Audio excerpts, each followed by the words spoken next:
Então, hoje nós vamos dar continuidade aos nossos estudos de geografia. Vamos iniciar o capítulo 2 do livro Aprender Juntos, quinto ano. Então, o que nós vamos aprender na aula de hoje? A reconhecer as características da cidade, analisar as interações entre cidade e o campo e entre as cidades na rede urbana. Então, nós vamos ver em relação ao Brasil. Então, vamos, essa primeira parte, analisar esse quadro que foi produzido pela artista Anabela Gerge, tá? Então, ela descreveu, ela nomeou esse quadro como Orbis Descriptio, que significa descrição do mundo. Ela produziu em 1995. Então, foi utilizado uma gaveta antiga de arquivo de ferro, encáustica, que é cera com pigmento, folha e fio de cobre e cobertor de feltro. Então, a Anabela, ela nasceu no Rio de Janeiro, em 1933, foi escultora, pintora, gravadora, desenhista, artista intermídia e professora. Então, ela retratou nesse quadro a América do Sul e o Brasil. Então, nessa próxima, a gente vai ver aprofundar um pouquinho mais sobre isso. Então, o Brasil na América do Sul. O Brasil, ele ocupa uma grande área da América do Sul e é o maior país dessa parte do continente americano. Então, a gente observa nesse mapa ao lado a posição e o tamanho do território brasileiro em comparação com os demais países sul-americanos. Então, a gente consegue observar claramente o Brasil, né, a sua extensão territorial, se compararmos com os outros países que também pertencem à América do Sul. Então, a leste, o território brasileiro, ele apresenta extenso litoral. Então, a leste, toda essa região aqui, então, é o litoral brasileiro, tá bom? E ele é banhado pelo Oceano Atlântico. Então, observamos isso. Porém, o Brasil, ele não é banhado não tem nenhuma faixa litorânea banhada pelo Oceano Pacífico. Então, a oeste, ao norte e ao sul do seu território, o Brasil faz divisa com outros países sul-americanos. Então, a gente vê aqui a norte, tá bom? A oeste e a sul, então, essa questão da divisa, tá bom? Com os outros países sul-americanos. Então, pontos extremos do território brasileiro. Então, o primeiro ponto extremo fica ali no norte do Brasil, que é o Monte Caburaí, que é a nascente do rio Ailã, em Roraima.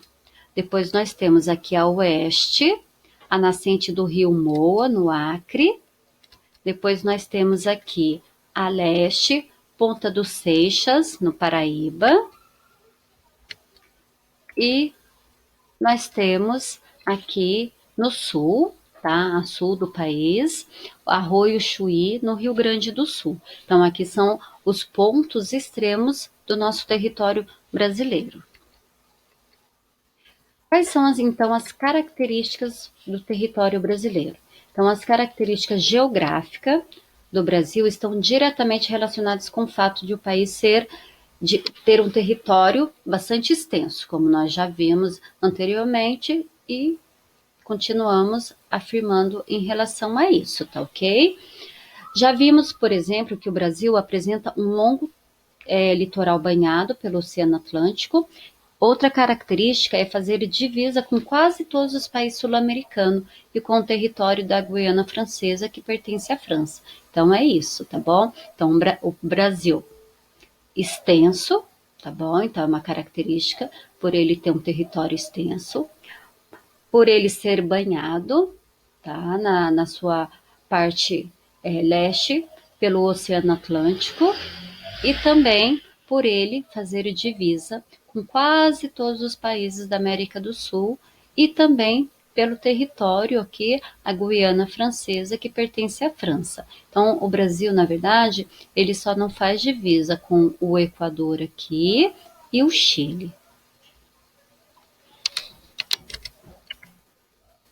Então, no território brasileiro, né, no grande território brasileiro, existem aspectos físicos muito diversificados, combinados com as transformações realizadas pela população em cada parte do país. Esses aspectos físicos formam paisagens bastante variadas. Então, aqui a gente observa, então, pelo Brasil, né, ser um país com grande território, então, assim, os aspectos físicos acabam sendo bastante diferenciados também, tá bom?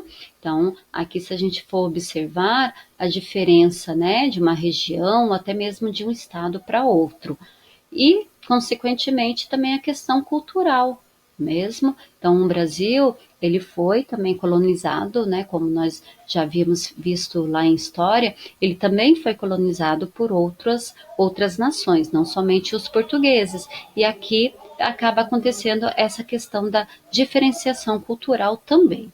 Então, aqui, ó, e aqui fala, né, que esses aspectos físicos formam paisagem bastante variadas, tá? Então aqui ao lado a gente observa um pouco essas paisagens, ó. Que país é esse? De onde vem tanta contradição e diversidade? Tá? Então aqui mostra contradição e diversidade. Então, por exemplo, aqui, né? Aqui nós temos uma área seca e aqui nós temos uma área com abundância de água. Aqui nós temos uma área rica em vegetação e aqui nós temos uma área seca. Então, vamos ver agora nessas fotos abaixo alguns exemplos da diversidade de paisagens existentes no Brasil. Então, aqui na floresta amazônica, que fica no norte do Brasil, os rios atravessam áreas de relevo plano. Então, a gente vê aqui um relevo plano, não é montanhoso. Aqui nós temos também no litoral brasileiro muitos trechos também com relevo plano, e aqui são algumas praias, tá? E no litoral também há áreas com relevo ondulado, tá bom? Então nós temos aqui praias com relevo plano, como praias também com relevo ondulado. Então, nessas próximas imagens, então nós vemos aqui no Nordeste áreas com vegetação, tá bom? Que apresenta característica que permitem eles sobreviverem, né, em ambiente com pouca chuva. Aqui nós temos também o relevo ondulado e extensa área plana. Então, essa é a diversidade do território brasileiro. Então, no centro-oeste do país, há trechos planos que alagam com chuvas e, no sul, extensas áreas planas cobertas por vegetação e campos. Então, como será que acontece a questão da ocupação do território brasileiro? Então, no Brasil, apresenta muitas fontes de recursos naturais e também grande quantidade de terras usadas para a prática da cultura, da agricultura e da pecuária. Levando esses aspectos em consideração, são variadas as formas como os agrupamentos humanos ocupam o território brasileiro. Tá, ok? Então, aqui nessa dá para a gente ver claramente isso, né? Entre as formas de ocupação humana na floresta amazônica estão as aldeias. Então, aqui ele vai falar um pouquinho sobre o quê? Sobre essa questão, assim, que pelo Brasil ser um país extenso, tá? Então, por ele ter uma grande quantidade de terras, então essa grande quantidade de terra faz com que o quê? Faz com que aconteça, assim, também variadas agrupamentos humanos, modos de se viver, lugares para se morar, tá bom? E também essa grande, esse grande território faz com que aconteça também o quê? Essas terras, muitas terras serem usadas para a prática da agricultura e da pecuária. Aqui ao lado a gente vê também, né, um modo de se viver. Então, aqui as pessoas que moram, não é mesmo, em casas ribeirinhas, que fica na beira de rios, e aqui pessoas que vivem em aldeias. Aqui nós temos também de exemplo a questão das cidades, tá bom? Que encontram-se em áreas com relevo ondulado. Então, outro modo de se viver nas grandes cidades, nos morros, nos vales, e aqui também, né, em alguns municípios também que são constituídos à margem de rios também. Então, assim, para a gente estar encerrando na aula de hoje, mostrando assim um pouquinho esse mapa, para a gente poder assim analisar e ver tudo aquilo que nós acabamos de conversar. Então, o Brasil, né, é um país extenso, banhado aqui pelo Oceano Atlântico, né, a leste do país. Então, toda essa parte aqui do país, ó, toda essa parte, ele é todo, né, banhado pelo Oceano Atlântico. Aqui não, tá? Então, aqui, lembrando que são as divisas com os outros países pertencentes à América do Sul. Então, aqui, quando a gente fala de diversidade de território, então dá para a gente observar, por exemplo, aqui mais a sul, como que é constituído esses estados, aqui a sudeste, aqui no meio, centro-oeste, aqui o nordeste e para cá o norte. Então dá para a gente, né, dá para observar que principalmente essa parte do país que compõe, né, sul, sudeste, centro-oeste e nordeste, são áreas mais urbanas. E aqui onde compõe o nordeste são áreas mais rurais, que têm uma maior quantidade de vegetação. Não que aqui nessa região não tenha, tem sim, porém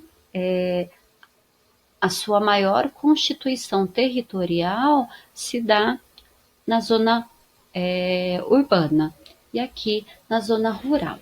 Então, deu para a gente observar um pouquinho essas características, tanto de quem vive na cidade, como de quem vive na zona rural. Observar também as características do território brasileiro, então um território extenso, um território onde se tem uma diversidade cultural, uma diversidade de espaços, então onde se tem essa diferenciação de zona urbana com zona rural, onde se tem regiões que favorecem um pouco mais ao urbanismo e outras regiões que favorecem um pouco mais ao rural, tá? Então, assim, é um pouco desse extenso território que nós temos, que é o Brasil, tá? Então, isso foi um pouquinho que nós vimos na aula de hoje. Eu espero que vocês tenham aproveitado e que vocês continuem aproveitando os estudos e bom estudo para vocês. Até a próxima aula.